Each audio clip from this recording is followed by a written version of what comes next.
When I think of innovator, creative genius, powerhouse entrepreneur, I think of Diem Fuggersberger.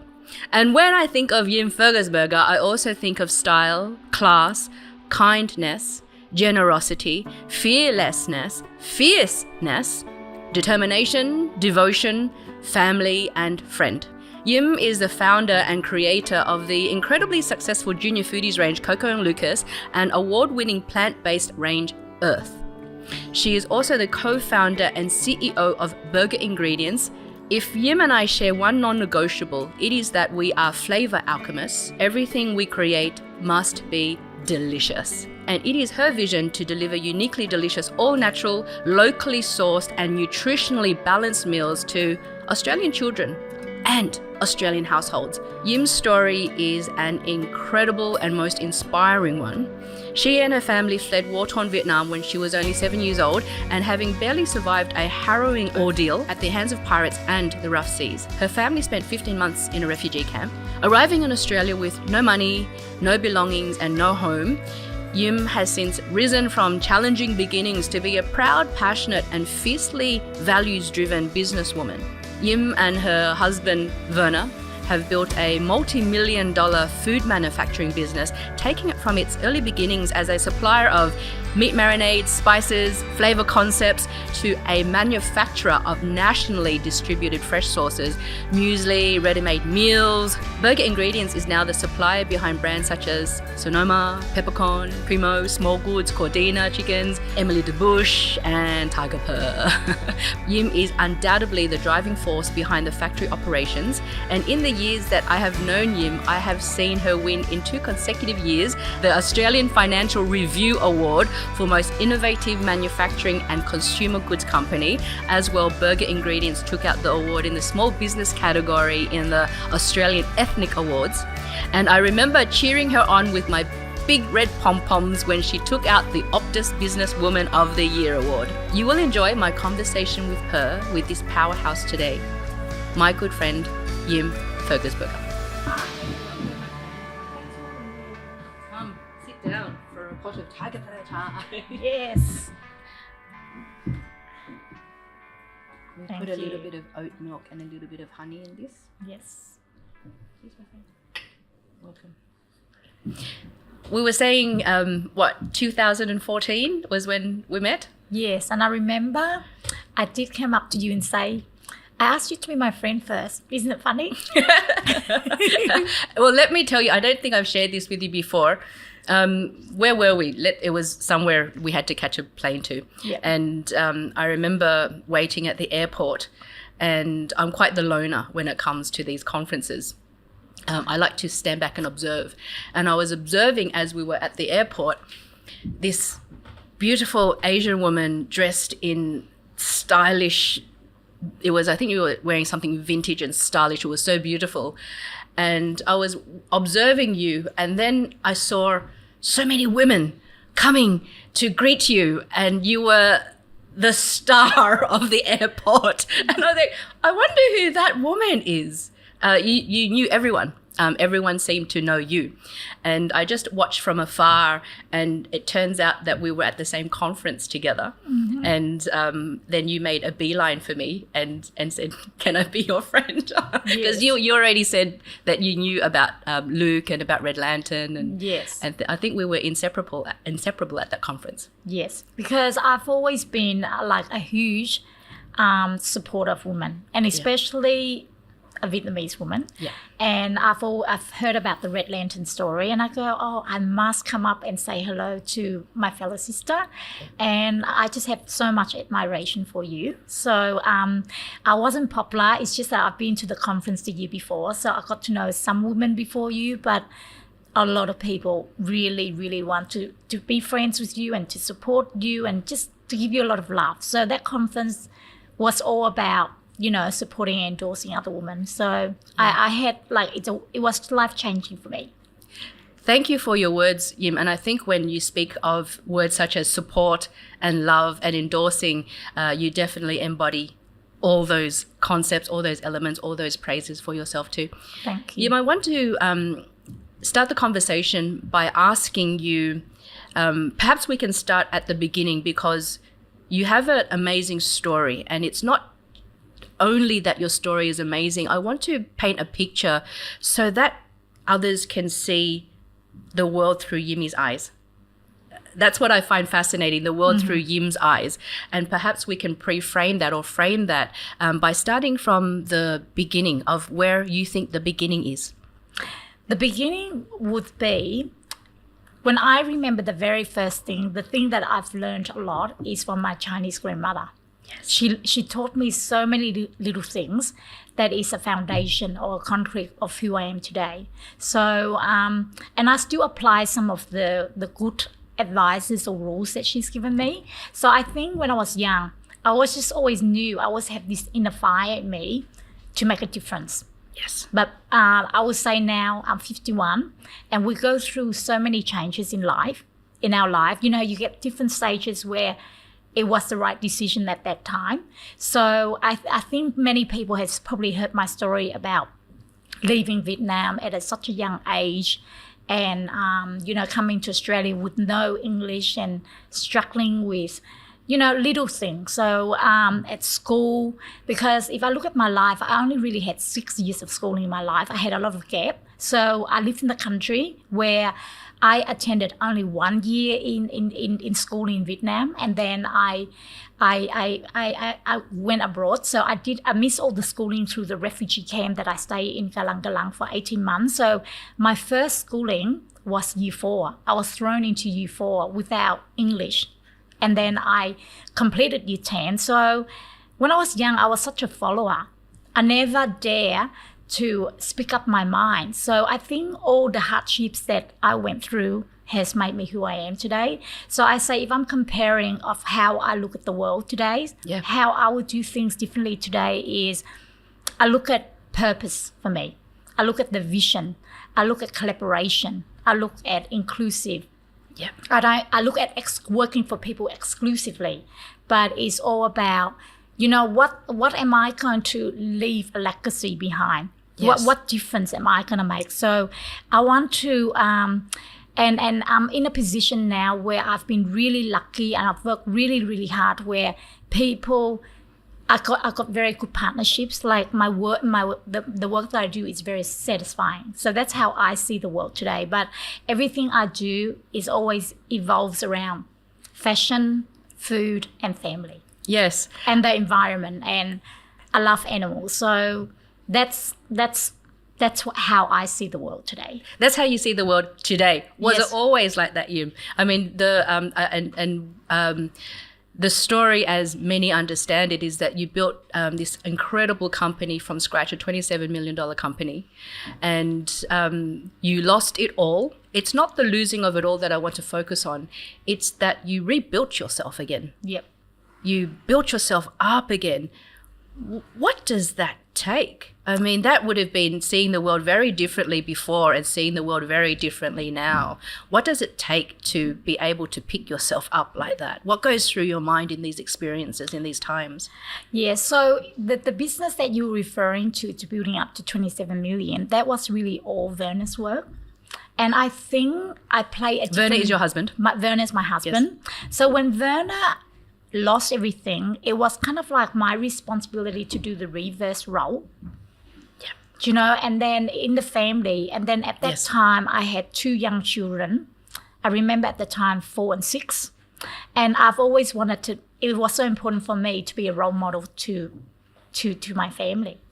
Yeah. My 2 girls. So I think the way I look at it is, I got thrown into the deep end. I just need to stay above water.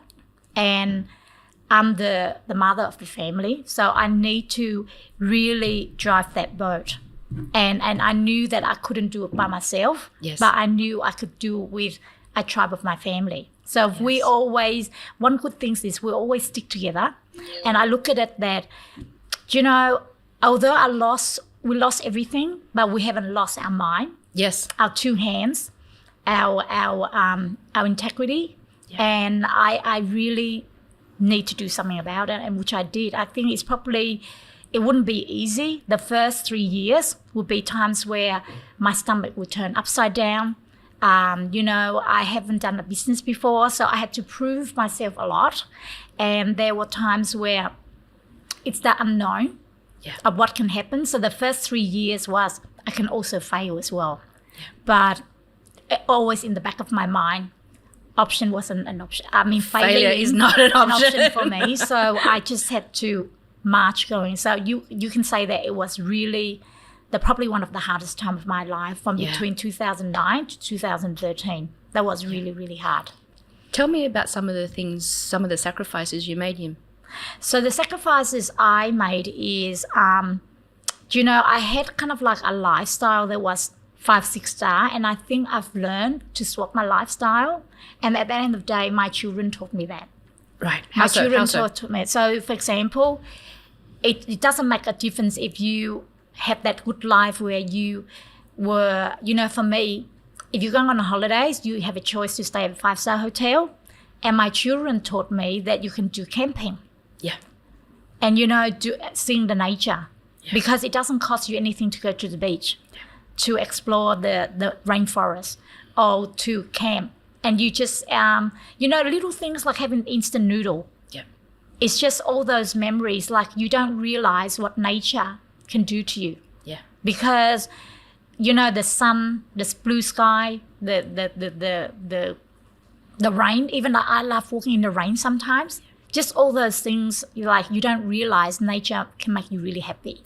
Oh, yes. Yeah. We are nature. Nature is very potent medicine, isn't she? Yes, it and is. She's free. Yes, and she's that's free. right. Mother Earth and Father Sun have cared for us for eons. And I love that your children have taught you that, Yim. Yes. And I think the distinction that I always make is that I have issue with stingy people. I don't like stingy people, but being frugal is intelligence. Yes. And so the sacrifices that you made was a lifestyle sacrifice. A lifestyle, and also I think when something like that really happens to you is about, I say, my Buddhist faith. Yes. So again, it's from my grandmother. I think Buddhist faith has really helped me gone through all this. Yeah. And I think just changing your life to minimalism also help as well. Yeah. Because I think people always think of success as being materialistic. But success is more than that. Success is about inner happiness. Yeah. It's about, like for me, when I can add value to something, and it doesn't mean it's just my family, but business stakeholders, friend, if I know I can make a difference, that for me is a success. Yes. It's not based on, like I said, it comes in so many different forms. Yeah. I want to acknowledge you, Yim, because we're both Vietnamese, and we come from very traditional or typical Vietnamese cultures where it is very much, you got to get the degree, you got to, become a lawyer or a doctor. Well, certainly my upbringing was like that. It was, a lot more violent as well. But it's, you've just broken all those, all those expectations. I think we continue to do so. And so when you say success, is not all about materialism and materialistic things. Was there a time when it was like that for you? There was, and when I look back at it, like at a stage when I was, especially at the time, I think it was about 2 or 3 years, where I just became a very young mum. Yes. And that was the first time in my life where I didn't work a lot, and I did a lot of shopping. And I look back at those times and I go, oh my God, that's terrible. It's just materialistic. I wasn't very proud of those moments. Do you know what I mean? Because I just shop and I wasn't doing anything that was adding value. Like, don't get me wrong, I still like all those things, but I probably do 1/10 of that now. Yeah. Do you know, like now for me, it's about the experience. Yes. And it's just a different mentality. Is I did a lot of those things, and like I said to you, we all go through things and we change, and the good thing is I try to become a better person every day. Even now I'm learning. Yep. Yeah. I love that. And that's the legacy we leave for our kids, right? Yes. Coco and Sophia are your children. Yes. I want to speak with you and have you tell me a little bit about the very, very successful brand called Coco and Lucas. I remember in the early years when you were telling me about this, and it was just an idea. It was just an idea. What is the inspiration behind that? And what does it take? Man, what does it take to build a successful brand? Congratulations, by the way. I think also, Pauline, my ignorance, my ignorance of not knowing what I got myself into, because I didn't realize the phenomenal aspect of building a brand, because I didn't even understand what FMCG mean, and which means fast moving consumer goods. And I not targeted, but I was just going, I really want to be in Woolworths. Yep. Because Woolworths makes up like 43% of the retailer sales in Australia, is the most trusted brand and is the number one brand. And I like I said, I was fearless, and my ignorance also helped me because I had no idea that I put myself in the deep end. Right. Because I think building a brand is not just about having a product on the shelf. Yeah. And because my brand is about controlling things from A to Z. So it means innovation, idea, concepts, brand, marketing, sales, manufacturing, distribution, quality assurance. Like the process of having a brand from the idea to going to the shelf is phenomenal. And actually even funding it, because it's not just fund, because when you're funding a product that's in retail, you have to fund it in 3 different dimensions. So what I mean 3 different dimensions is you need to have enough stock to make for the launch. Yep. And then you have to have enough stock to make currently for today. And then you have to buy in stock, some of them overseas. So you're funding the business in 3 dimensions. And by the time you get the product on the shelf, you would have to at least pay 50, 60 people a month in advance. Yes. And, it's not just about having the product on the shelf, because how do you actually have something, a compelling story to tell to make your product stand out? The sales, the distribution, and making the awareness and all the PR. Like, you've been through all this before. You know it's not easy. It takes a lot of work. And I tell you what, like there's times where it gets a bit too much that you can break down and cry. And it's about putting all your heart, your soul, everything on the table, all that risk. And I've always been a person that if I start something, there's always going to be hiccups on the way. Yeah. Nothing in life is a straight line. It's called life. It's life. It's a lot of swiggle line, and there's a lot of rocky road. But how are you calm and patient and staying focused?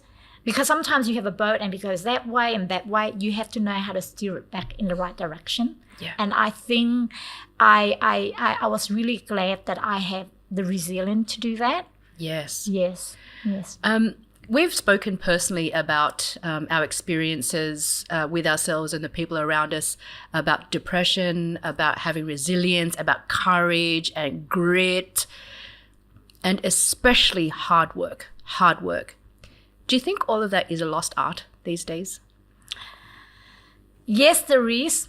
There is sometimes, but there's a lot of founders who are doing it for the right reason. So if you have founders who are doing things with, making change, like what sort of a founder do you want to be? Are you a founder that's out there who's on the bandwagon just to take a piece of the cake? Yeah. That I shouldn't be saying these words. Fake it until you make it. Yep. If you're lucky, you will, but I just really think the one that is left standing are the ones that's kind of like got the grit. Yeah. Everything, it's all these classic words, but it is true. You have to work really, really, really hard. Yeah, it is not easy, yes, and people want things to be easy. Yes, but there's something to be said for still staying in the game long after the others have given up, right? Well done for that. Well done. Yeah. When you talk about values, and we mentioned earlier that it's about working with good people. There are so many people who are not good people. It's a shame sometimes that we discover that they are not good people later down the track or not too late. But it's a very important value to have. I will only work with good people. Yeah. People who do things with meaning and to put that intention out there in the first place. Yeah. Sustainability is a value that is not going to go away, right? Can you speak to us more about the sustainability behind your own businesses, the sustainability behind the brands Coco and Lucas, as well as now Earth, which is doing very well as well? Yes.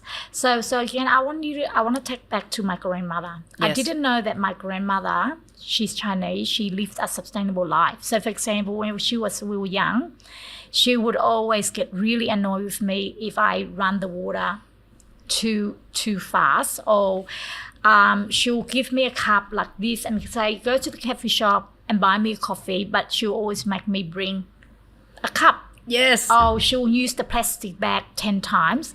When I was young, right? I do that now. I annoy my children to no end. Yes, and I was 5 and I was just annoyed. I thought that she was being stingy. Yeah. But I didn't realize she was all about the environment. Yeah. But that time, that was, 45 years ago. Who would have known what the word sustainability mean? Yeah. And I've always copied what she taught me throughout my life. Like, for example, I turn off the lights at home. I don't let people wash the dishes when they come over because they run the water too high. I just know how to save water, saving things like not using plastic. And when I went to Austria, Werner's mum, she'll make a bag for me because like in Austria, like in Europe, they started the sustainability 50 years ago. Yes. It was normal for them. Like, you don't get plastic bags. So when I started my brand, that was my chance to say, if I can sell 2 or 3 million meals a year, I don't want to be using plastic tray because that's not gonna get, but it won't get dissolved. Yep. The plastic. So I was the first brand to start with a pulp-free sugar cane tray. And firstly, well done. There wasn't many on the market, so I actually designed my tray in collaboration with a packaging company. And every time I use that tray, it will cost me at least $250,000 more a year just to use that tray. And my family said, Yimi, why are you using the tray? People are going to throw away anyway. I go, of course they don't care, but I care because I know what it will do to the environment in the long run. Yeah. So if you notice, all my packaging are 95% biodegradable. And even the sleeves, I use a craft, it's called a buffalo craft paper. Which is highly expensive. So it's 3 times more expensive than any other. So if I look at in the last 6 years, I could have saved $1.5 million if I was using normal paper or a plastic tray. Yeah. But, when I look back, I've been recognized for my work. Yes. I've been recognized for sustainability. Yeah. And the word integrity comes very strongly to mind. And values. So we won an award in New York for sustainability. Awesome. Congratulations. That's huge. Yes. And so I'm a Buddhist daughter. Yes. And I one day I went to do a course in Melbourne called OSME. I was supposed to come back and export meat. Now I came back and my whole range changed to plant-based. And I've noticed one thing I'm really happy of, going on that journey is when you harm less animal and using less meat, I feel like my shoulder has felt lighter. Yes. More and more doors open for me. I feel a lot of luck. I feel like the world has been really kind to me. And we talk about greenhouse gas emission, because if all of us in this world can eat one day plant-based, you're saving 14% green gas emission. Awesome. And because when I was young, geography was my favorite subject. I've always loved the Amazon basin. I don't want things to be chopped down to make room to raise animal so we can eat. Yeah. So plant-based is kind of like cutting out the middleman. So plant-based is the journey I want to really focus my time on. And I think, Pauline, everything I do was very simple things. People must eat. Yes. It doesn't go out of fashion. Yes. Even during a pandemic, people must eat. And I think in 2050, we're going to have 9 billion people. Something has to change. We have to change the way we do things. So if we look as us human, we have breakfast, we have lunch, we have dinner, 3 meals a day. So if you have 9 billion people, you're talking about 27 billion meals a day. So if I can just take 2% of that cake, Yes. I'm feeding a lot of people. And it's the same, like, that's why when beverages eat. So I think I'm not that smart, I'm not clever, but I just think of simple concept and I apply that to what I do. I actually beg to differ when you say that you're not smart or you're not clever. You're one of the most smartest women I know. So I love your big picture thinking. I always have. I love your big heart and your care for the whole. Thank you. As a butcher's daughter, what would you say your father would say to you right now doing plant-based? No, my father will fully support me. Yes. Because my mum is actually a butcher. It's not my dad. So her whole family is butchers. Yes. And my dad did that first move when we came to Australia. The first thing my dad did is, because back home, we don't have abattoirs. We have to kill the pigs every day. Yeah. And that's something that my dad didn't want to repeat again. So when we came to Australia, Dad said to my mum, she can open anything, but not a butcher shop. So mum didn't follow that her profession. So she opened restaurant. She opened a dry cleaner shop. And my dad is a tailor. So that's how I've got my fashion thing from my dad. So my dad, I think he will be extremely proud of me that I did plant-based 100%. Oh, that's amazing. I love that story. Yes. And talking about tailor and style, it's one thing that I noticed about you, Yim, and I love about you, especially if we're talking about applying it to business and life, it's also your sense of style. Oh. It's the merging I see of high fashion, of luxury, and merging it with vintage, old school vintage. And I love that sense of style and class. Can you tell me about some of the icons who have influenced you in terms of your style? And I can hear that resonate through the way you do business and the way you do life as well, merging the old with the new. Mm-hmm.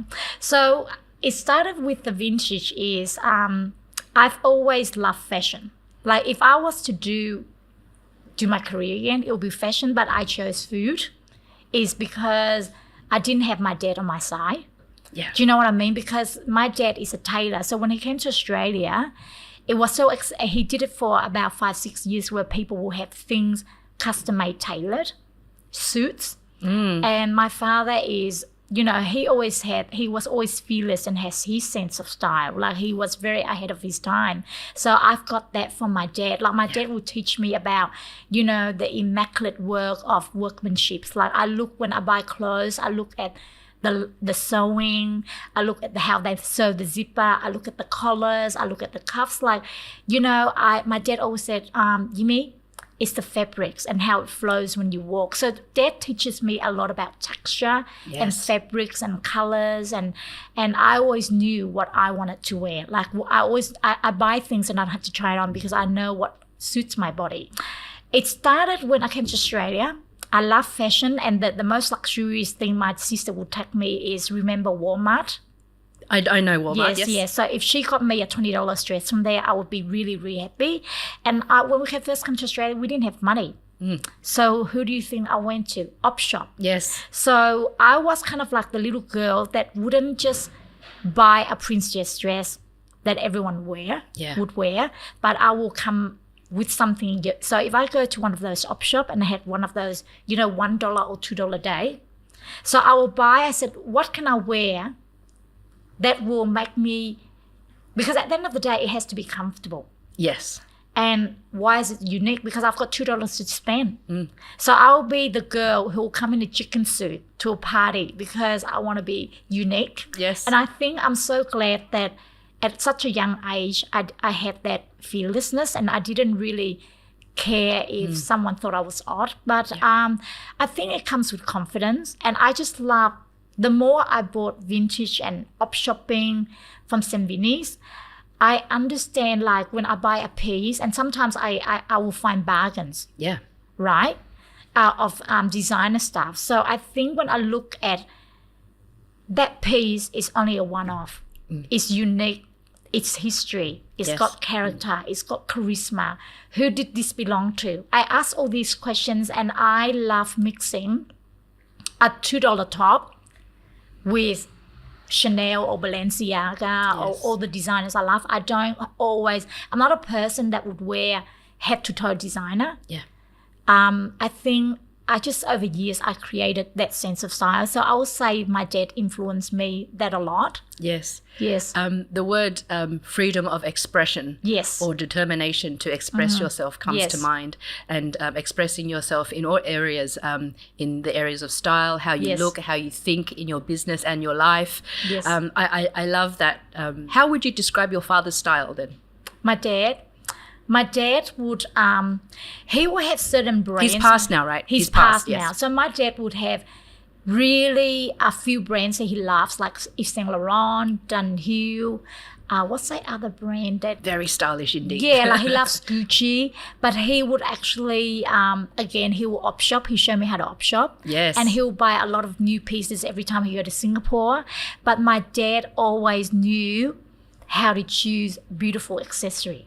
Oh, yes. So he loves beautiful sunglasses, and he will wear a really nice watch, and he'll wear really nice shoes, right? Those things. And I've got that from him, because at the end of the day, like, I will wear something really plain, and I don't know how to style my hair because I have the same old boring haircut for the last 30 years. But I would wear a beautiful, so I collect a lot of scarves. Yes. And before I was talking earlier with Jessica that I love earrings. Yes. And every time I go to a new country, I find, not looking for it, somehow a pair of earrings will pop up in front of me, and it's a vintage piece. So I have about 300 or 400 earrings, and I love statement earrings, and I love crazy glasses. Yeah, so I think that's how I like to make a difference with scarves, earrings, sunglasses. Yes, accessories. And also the op shopping, it's sustainable. Yes, that's right. It's recycling. Yes. Yes. And the fond memories that come with it. And I love your attention to detail. Yes. In everything that you do, which is why I appreciate working with you so much. Yim, thank you for today. Lots of different insights into how you see the world. I want to finish today with 2 last questions. A fantasy question. I like fantasy questions. If you were given $100 million right now to change how you do life or to change how you do business, what would be the first 3 things that you would change with this money? I've always loved my family. You know, as you can see, 5 of my siblings, my sister-in-law, my brother-in-law, they've worked for me. Yes. So I've always... They're Trojans, by the way. Yes. They're such hard workers. Yes. So I would always share with my family first. Yes. And my relatives. And I've always, you know me, I don't fundraise. Everything, if I ever give to charity that I believe in, it's always coming from my own pocket. So I've always knew that if I had this money, I will love to do twice a year. I don't specifically say I only help Vietnamese people, whoever needs the money. So for example, I watched one documentary, for example, I think it was Myanmar or Malaysia, I can't remember 2 countries, where, you know, I want to support projects where it's needed. So there was an area where the sea, like people rely on fishes, and because there was so many water bombing, they can't dive and spear fish anymore. Yep. So I want to go and do things like, this is one example, to go there and how can I work with the community there and help them, because I don't say, okay, I'm only going to give individual family, but what can I do in a horticulture way, how to help them rebuild the fishing in again for them in that community. So I would actually fund those projects. I would actually ask friends to come with me to help me. So for example, if we're going to Cambodia and there's a very poor village, how can we do to help that village? And then, you know, I've always wanted to give back, because what's the point of me having all this money? Yeah. I can't bring it to the grave with me. I'm not going to be happy with that. Yes. So I would say I like to share. I was sharing my cake. I've never been a person that likes eating by myself. I'm a bit needy like that. I love sharing with people around me who I love. So it will be family, it will be my relatives, it will be my close friends, it will be people that I don't know. I want to share it. And there would be some that I will give to Sophie and Coco, but I think I've actually raised 2 girls that I'll give them a little bit because I give them tools. Yeah. I give them fishing rod. Yeah. I don't want to give them fish. I'll help them a little bit, but I've raised girls who can really make it on their own. Yeah. Even like today, they don't work for me. They went out and find their own jobs. Yeah. Yeah. That's our responsibility as parents, Yes. right? To make our children or to assist them to be as self-sufficient and independent as possible. Yeah. I love your sense of generosity, Yim, especially, what would you do with $100 million? You'd give it first to your family, your relatives, the community outside, and then the community at large. Yes. Yeah. Bless you for your generosity. And I know that, it's not just about $100 million. It's actually what you would actually do. It's actually what you would actually do. Last question. What makes Yim purr? What makes me purr is I love people who dare to do things that other people wouldn't do. I love fearlessness. Yes. But also, for me, these two words I'm telling you, you probably got so many, but sincerity, loyalty, and honesty is very important to me, because at the end of the day, I'm 51. I only want to be surrounded by those beauty hearts. Yeah. That's so important. Good people. Good, decent people. Yeah. I'm not into, it doesn't mean someone's successful. Yeah. I want to be around them. It's not about that. It's about hanging around with people that has the same values or the same energy. So like, for example, when you told me about Purrr, I thought it was so compelling. It's beautiful. And when I spoke to Emma and I spoke to you and I spoke to Jessica, you all had different you had different assets and different strength. And it's beautiful. It's about working. At the end of the day, it's not just about the money. It's about how you do it. Yeah. And how honest you are with the brand. Yeah. And being honest with the brand is not easy, because it's about doing things the hard way. Yeah. That no one can replicate or copy, because it's not about the ingredients only. It's about the process. Yes. Right? And thank you so very much for assisting us with the process. Yeah, and how much love you can put in it. So I think for me, when it comes to what makes me purr, is I know that those words are very simple, but it means a lot to me. Yeah. Yeah. Mm-hmm. I know that they do. They mean a lot to me as well. Mm-hmm. Thank you so very much, my friend, for your sincerity, your loyalty, and your honesty. Thank you. And I love you, Pauline. Like you're truly one of the most beautiful person. Like I said, we've met since 2014. You're going to make me cry. And then we have consistently been there for each other throughout this time. Yeah. And it's a You have saved my ass many times. No, don't say that. It's just that I want, you're a friend where I want to keep for life. Yeah. Yeah. Thank you. Yim, I have a gift for you. Oh no, thank you. This one here. So beautiful. Everything's immaculate. Oh my God. Have you seen this one? This one here. With the logo on the top. Oh my God. So gorgeous. Thank you, Yim. I'm going to give you a hug. Yeah.